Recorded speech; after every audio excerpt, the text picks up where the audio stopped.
Spanning over 400 kilometres, the Clarence River is the largest coastal river system and catchment in New South Wales.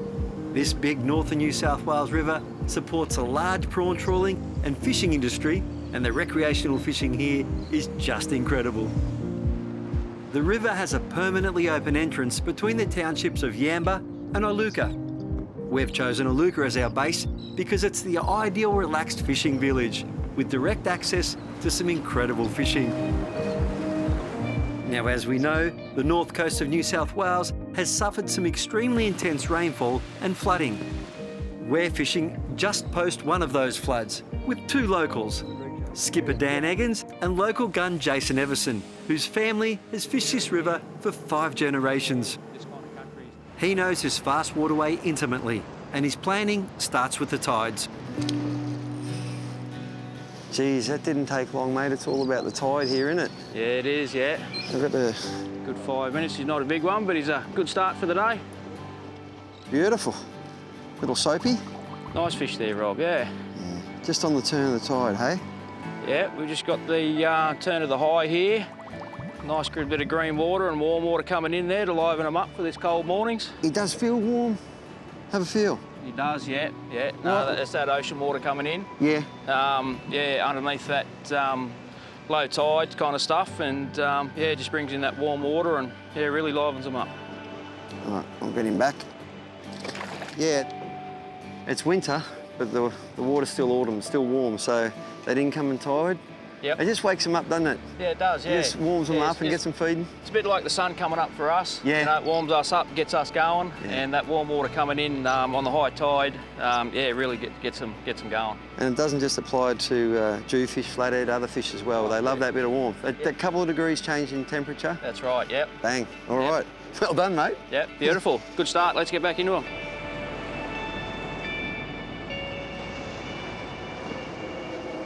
Half an hour either side of a tide change is always a great time to fish for things like jewfish and flathead and bream.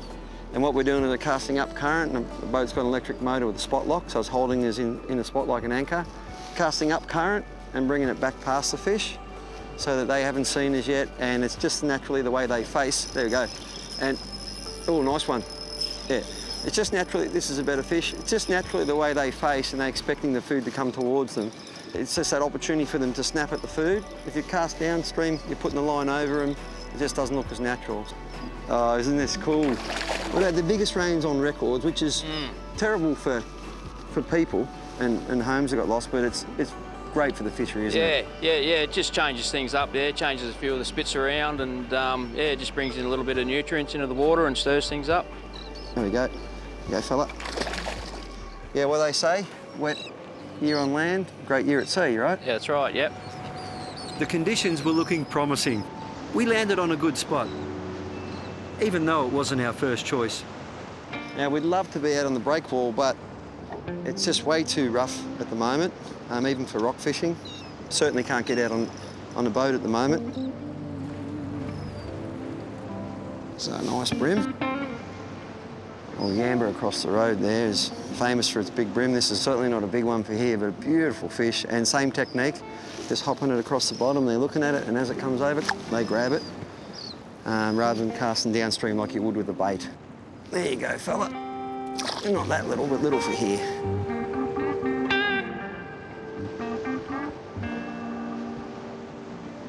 It's warming up, and of course, always got one of these babies on whenever we're in a boat.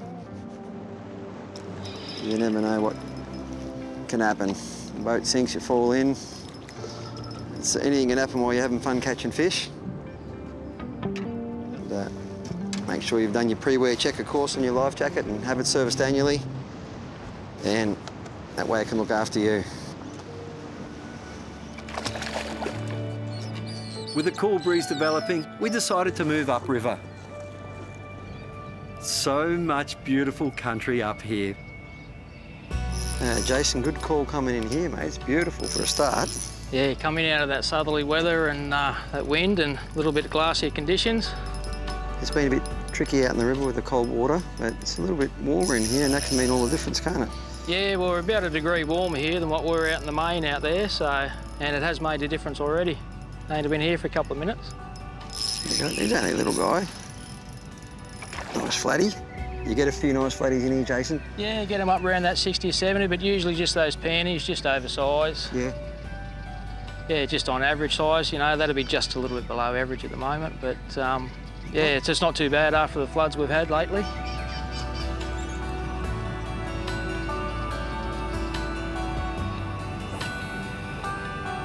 The fishing's been a little bit quiet because of a cold snap, which makes the fish less hungry and shut down a bit, but it's quiet by your standards, right? Very quiet, yeah. Yeah, well, there's low temperatures in the air and low temperatures on the water, so that slowed the fishing up.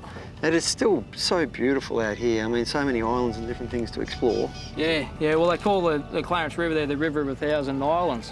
And we've got the biggest inland island in the southern hemisphere, Woodford Island, a little bit further up the river. Wow. Yeah, so, and they've got their own school and everything up there, so. Unreal. Yeah. So plenty of places to explore. Oh yeah, you could fish every day in this river, and you can fish in a different spot every day. You do. Yeah, He does. I try to, yeah. Oh, it's wonderful. Yeah.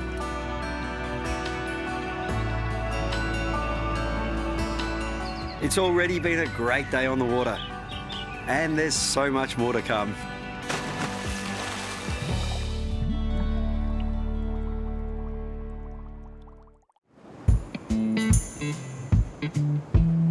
Iluka sits on the northern entrance to the Clarence River. On the southern side is Yamba, a charming resort town popular with holiday makers, and the fishing over here is just as good. This easygoing local doesn't need to drive his boat far to get to his favourite ludrick spot. The subtle art of ludrick fishing is always entertaining to watch, and I believe they're highly underrated as a table fish. Our mate spends his summer days catching flathead and his winters chasing ludrick. What a life. Wouldn't be dead for quids. Today, we want to try and find bigger jewfish. And after the big rains, a local rope bridge may be just the ticket. And we've got the first 3 steps to catching a jewfish, right? Dan and Jason have brought us to a known spot. We can see them on the sounder, and we've got a tide change. Next is the technique. So I've got a little atomic semi-hards vibe there, soft vibe. So it's nice and subtle, it gives off shake, but not too much that it scares them. I've got 10-pound braid and 15-pound leader. And you always want to cast up current, okay? Takes a little while for the lure to get down, it's about 7 metres here. And you'll have to wait till it just hits the bottom, so you stay in touch with the line until that line relaxes. That means it's on the bottom, then you're going to lift and you're going to feel that lure go and shake like a wounded fish. That really turns them on, and then gentle on the drop. None of this, because that means the lure dives quick and you won't feel the bite. So gentle on the drop, because that's almost always when they hit him. If they clunk it and you miss it, you won't get him because it's a lure, it's not a live bait. So you've got to stay in touch with the lure and just keep it that, and eventually it'll go past one of them and you'll be on. We were targeting bigger fish, but we were also fishing light. It's so exciting, you know, when you get a good fish on like this. Loads of different spots at Iluka and Yamba and through the Clarence Valley. Such a big system. Just goes for hundreds of kilometres up to Grafton, up to Bass Country and Gorge Country, and down here near the coast. And we're just, again, fishing the turn of the tide. A lot of fish in the system are lazy. They seek cover when the tide's really racing, and it does. And then when the tide backs off, that's an opportunity for them to move around and feed. They don't have to fight the current as much. So they're clever, and if you understand that, you can use it to your advantage. We fish the tide change down near the bar, and it takes a lot longer to come in, so we've scooted past it and come up the river and fishing that same tide change at a quick boat. You can do that in a car too. There's a lot of spots you can fish off the bank here. You've really got to work those tide changes, and soon enough you get your lure in front of a big fish and hopefully you snaffle it. And I've only got light hooks on, that's why I'm not giving it to him. I just got to get him up a little bit. So what I'm doing here is, when he's not shaking his head, I'm just putting my hand gently on the line. If I can get him up halfway, it'll slow him up a bit. We've got a positive ID, so it's a jewfish, also known as a mulloway. Prime top shelf target fish here. Yay! That's what we came for. Look, she's still not a big one for here, but as you can see on light tackle, that's so much fun. Let's get her in under there. In the current, you know, 70 centimetre fish there. Yeah, you know. That's a nice fish, Rob. Yeah, you got to fish like that to get them, don't you? Yeah, you just got to consistently cast and cast and cast. Like I say, just get into that right spot and they'll just swallow them down. It's a good one, that one, mate. Oh, mate. We've been chasing them for a while. Yeah, we've put in. You've got to put in. Different spots. So. It's worth it, though. That's what the buzz is about, isn't it? Yeah, that's right, yeah. Mate, I'm in heaven and you live in heaven, mate. Yeah, This is a wonderful spot. But look at a beautiful fish. Nice and fat too, and real healthy. Oh, yeah.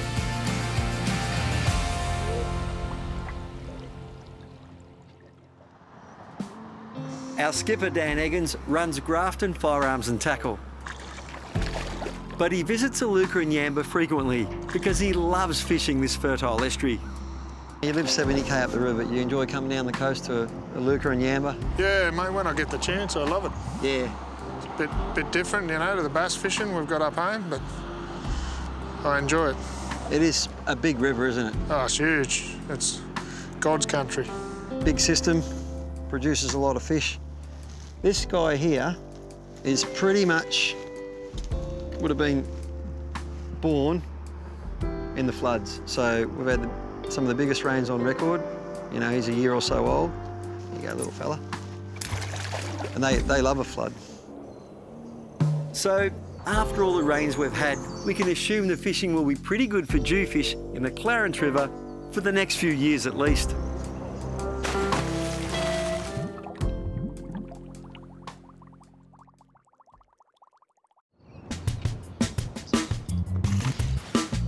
Iluka is a sleepy little seaside town with long beaches on the ocean side and the Clarence River lining the rest of the town.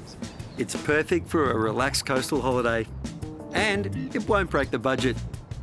While we're here, we're staying at the Iluka Riverside Tourist Park, a stone's throw from the shops and the water. It's one of 5 great holiday parks in the region run by the Clarence Valley Council. In between fishing trips, we've been eating and hanging out at the Iluka Bowling Club. Delicious, affordable meals and highly recommended. Iluka has all you need without the hustle, but fishing is why we're here. And today, we're fishing the middle rock wall at the top of the tide with my mate Joey Allen from Frogley's Offshore. He loves targeting brim on lures, and this is prime brim habitat. Beautiful morning here in the Clarence River. We're down towards the mouth. You can see the rock walls there in the background, and we're just fishing what's known as middle wall here. Joey, what's the plan, mate? So we've got a running tide that it's going to peak in about an hour, hour and a half, and there's just enough water up on top of this rock wall, which you may not be able to see on camera, but it's only, there we go, there's a fish. It's only about maybe 2 foot under the water. Is the rock wall, and we're just throwing crankbaits and actually banging them into the rocks. As you're doing that, you're kind of doing what we've just done here. Yeah. Pretty good fun. I'm fishing a bit deeper with a vibe, and yeah, anything's possible here today, but look at that. Let's say, well, Yamba's across the road here, Iluka on this side. That's a famous area for brim, and you can see first cast. As you bang. can see on the sounder there, Rob, there's so much bait and so much fish. Yeah, that's It's epic. just alive.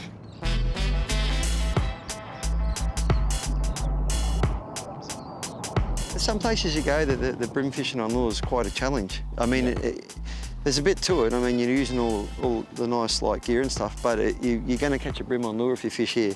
I think what you touched on there, Rob, is a lot of guys will try and do it without the right setup, and it doesn't cost a lot to get the right setup. Yep. Once you have it and it's nice and light and quite finesse, Yeah. places like the Clarence River here at Yamba and Iluka, Yeah. man, it's the mecca. Like, it's really cool. And those little hard bodies, because you got tight line when you're wobbling the line through, the crunch from the fish, it's addictive. What is the lure you've got there, mate? So that's an atomic crank 38. Yeah, that's 38 deep. In a ghost gill brown, that colour. It's a very bit of famous brim lure. Yeah. Now the key to this lure's success is simple. You just have to wind it slow. Joey's just slow rolling that across the top of some rocks, and we can't emphasise the slow enough. You just wind just fast enough, you can feel it shaking, and that's all you got to do. The line's, there you go. The line's staying tight. And again. Top of the tide, wherever you fish, is always good for bream. But if you're fishing places where there is no tide, dawn and dusk structure, slow rolling these lures, you can't go wrong.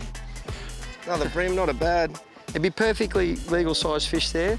They're actually good tucker, grilled, but Joey's going to catch much bigger. We'll keep letting them go. Still good fun on light line. Yeah. What's your record, like three kilo fish in 3 casts? Is that right? Yeah, there's definitely some big fish along the top of this rock wall. Yeah, that's a better there's one. nothing wrong with that, boy. That's a better one for sure. Get him up and have a look. That's a nice fish. Yes. So he's probably about 30 centimetres to the fork, which is a fairly decent bream, without getting massive, but you can see his lips there. Yeah, yeah. He's been up smashing oysters. Yeah. Up in the rocks. And this little crank 38, even when it's windy, it holds the line tight. Very easy to use. Yeah, crank 38's done it again. That's why it's probably one of the famous bream lures in Australia. It is, yeah.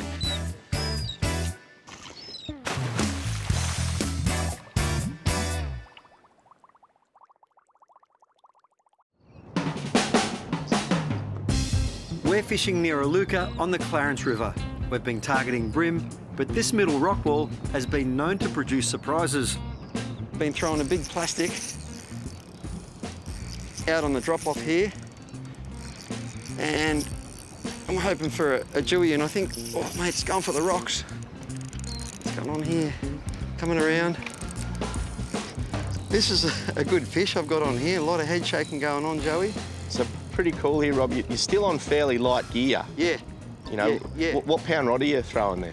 So this is another one of the arrows, and this is the medium light in the estuary range. So, you know, 6 to 14 pound. I've got, you know, 10 pound braid, 15 pound leader. We're only on a 14 pound rod here, which a lot of people would think that that's quite light. Yeah. But there's still a fair amount of power in there. Yeah. To catch a decent fish like this. Yeah, aha, a GT. And he has swallowed hard that to... secret lure down his gob. We've still got a little bit of warm tropical water coming in here. Look at that. That's pretty cool, man. Yeah, it is very cool. Very cool. Beautiful. Giant trevally, and they always fight hard, don't they? Yeah, and he's making those funny noises like you do sometimes when you eat too much food. And there's that secret little lure. So you know how much I love my soft vibes. Well, this one's actually got a shad tail on it, so that's part of the new atomic. Real baits, the real baits range. With a Z on the end, real baits with a Z on, and yeah, I've got a lot of hope for them. There's got a big range of them coming out too. You can't buy them in the shops just yet. They're not far off, but it's lucky that you know people that have done some interesting things to other people to get lures like this. So. Thanks, Joey, I appreciate it. Yeah, they work in a ripper. All right, we'll get him back.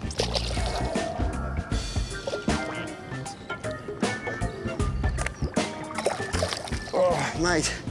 Oh boy, there you go, the Clarence Valley. Yeah, you certainly can catch a mixed bag down here. You know, we're chasing a few other species and that one came along. It's pretty fun. Yeah, unreal. After being quite voracious, as the tide receded, the bream seemed to go off the chew a bit. Hooked a decent bream here. Just hooked it in the side again. So that to me says that they're not properly eating, Robbo. They're just coming and swiping at it. This way.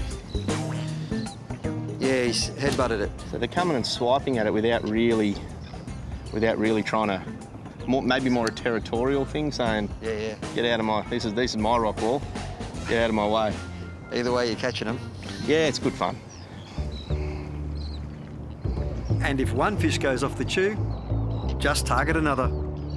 So while Joey's hitting the top of that rock wall, where it meets the sand, I'm running a lure along the edge, and of course that's a gun spot for flathead. I love my flathead.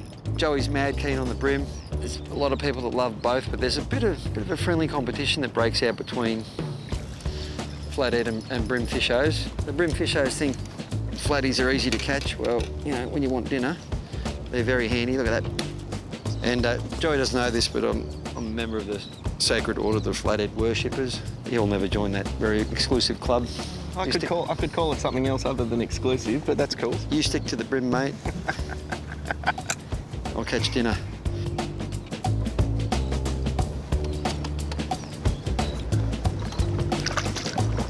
Fishing for brim on lures with Joey was a great day. Easy fishing, but exciting too. And of course, we're in one beautiful location after another. The estuary fishing here on the Clarence is first class. This is one happening river system. You can find out all about the amazing Clarence River and the Clarence Valley region at myclarencevalley.com. So grab your fishing gear and get yourself up here to experience the Clarence Valley for yourself.